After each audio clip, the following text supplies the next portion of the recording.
Halo adik, kalian ingin tahu keunggulan dan keistimewaan ikut SNBP tahun 2023? Wah, menarik ya informasinya. Untuk selengkapnya simak di video kali ini. Halo Dede, Assalamualaikum warahmatullahi wabarakatuh dan salam jumpa kembali lagi di channel dari kampus yang tentunya inspiratif, akuratif, dan edukatif.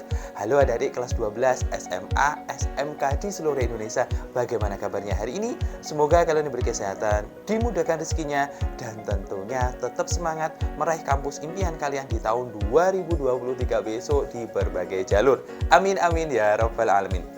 Baik, pada kesempatan kali ini di Hari Kampus akan membahas seputar keunggulan dan keistimewaan adik-adik mengikuti SNBP tahun 2023. Yang ternyata salah satunya jalur seleksi ini tidak menggunakan hasil tes, melainkan menggunakan nilai rapot dan prestasi akademik maupun non-akademik.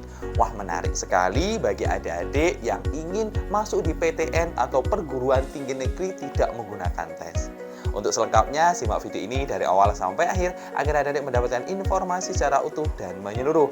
Dan bagi adik-adik yang baru bergabung dengan channel Dari Kampus, saya ucapkan selamat datang dan terima kasih. Dan mau like, share, dan komen, dan tentunya subscribe dan aktifkan lonceng notifikasinya agar adik-adik mendapatkan update informasi seputar SNBP, SNBT, KIP kuliah maupun informasi-informasi bermanfaat lainnya. Dan tidak lupa share video ini di media sosial adik-adik, di TikTok, di Instagram, maupun di WhatsApp adik-adik jika video ini bermanfaat. Baik, langsung saja saya informasikan keunggulan dan keistimewaan SNBP tahun 2023. Adik-adik perlu diketahui bahwa SNMPTN di tahun 2022 di tahun 2023 berubah nama dengan format namanya SNBP atau Seleksi Nasional Berdasarkan Prestasi. Dan dengan beberapa aturan-aturan terbaru adik-adik. Salah satunya adik-adik wajib mengunggah nilai semua mata pelajaran di semester 1 sampai semester 5 adik-adik. Kemudian adik-adik juga tidak lupa bagi yang punya prestasi akademik maupun non-akademik yang diakui oleh Kemenristek, maka adik-adik bisa dilampirkan ya adik-adik. Kemudian yang terakhir tentu saja adik-adik adalah siswa-siswi eligible adik-adik. Jadi kalau misalnya adik-adik menginginkan ikut SNBP tapi tidak eligible ya tentu saja tidak bisa mengikuti adik-adik. Nah, oke. Yang pertama adalah akan saya sebutkan keunggulan dan keistimewaannya adik-adik mengikuti SNBP. Yang pertama adalah tidak menggunakan ujian tulis atau UTBK. Nah, ini menarik sekali bagi adik-adik yang mungkin ketika kemarin SMA di kelas 1, kelas 2 maupun di kelas 3 besok adik-adik kurang berminat secara akademik di sekolah, atau mungkin adik-adik merasa kesulitan dengan mata pelajaran yang nantinya adik-adik bisa ikut UTBK SNBT. Nah, untuk di jalur ini bagi adik-adik yang mungkin suka ekstrakurikuler, punya prestasi ekstrakurikuler, mungkin dari mulai kabupaten, mulai dari provinsi, bahkan nasional, atau mungkin adik-adik yang suka mengikuti organisasi yang levelnya bisa kepanitiaan, kemudian mulai dari kabupaten, provinsi maupun nasional. Yuk ikut saja di SNBP tahun 2023. Karena juga ini jalur yang hanya dilaksanakan satu kali. Artinya anak-anak tahun 2022 kemarin tidak bisa mengikuti SNBP adik-adik. So, adik-adik yang saat ini kelas 12 kemudian lagi berjuang untuk membaguskan atau memaksimalkan nilai dari semester 5, silahkan ikut SNBP karena ini ada jalur yang diperuntukkan bagi adik-adik yang tidak ingin repot-repot mengikuti ujian tulis dan yang punya prestasi akademik maupun non-akademik. Syukur-syukur kalau misalnya nih olahraga, adik-adik punya prestasi olahraga, kemudian masuk di jurusan FIK atau Fakultas Keolahragaan, maka peluangnya akan jauh lebih besar. Next, yang kedua adalah seleksi lebih awal dari semua seleksi yang ada di Indonesia. Nah, adik-adik perlu diketahui bahwa SNBP ataupun SNMPTN akan dibuka di bulan Februari. Kemudian pengumumannya biasanya di bulan Mei awal.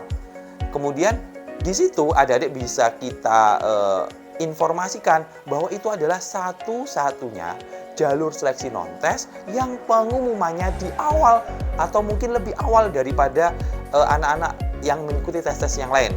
Maka dari sini keuntungannya apa? Adik-adik sudah dapat PTN atau perguruan tinggi negeri maupun politeknik di awal-awal. Mungkin adik-adik belum ujian ya di sekolahnya.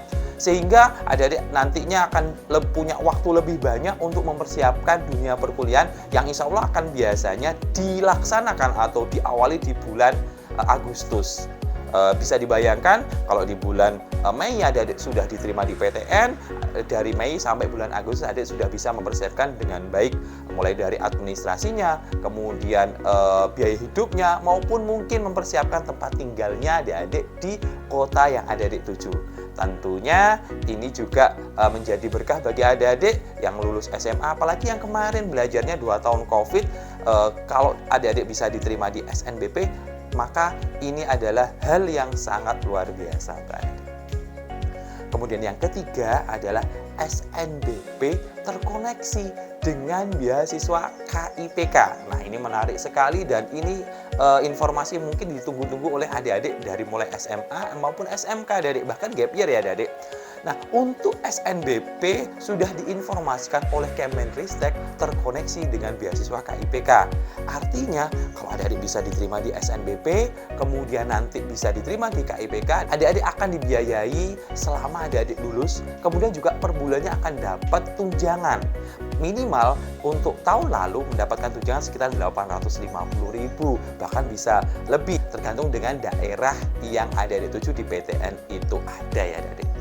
So, ini adalah beberapa keunggulan dan keistimewaan adik-adik mengikuti SNBP.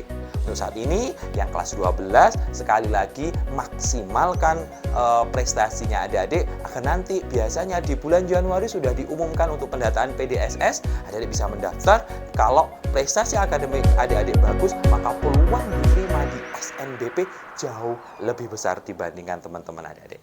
Itu saja yang perlu saya sampaikan di video kali ini. Kurang lebihnya dari saya. Wassalamualaikum warahmatullahi wabarakatuh dan salam jumpa.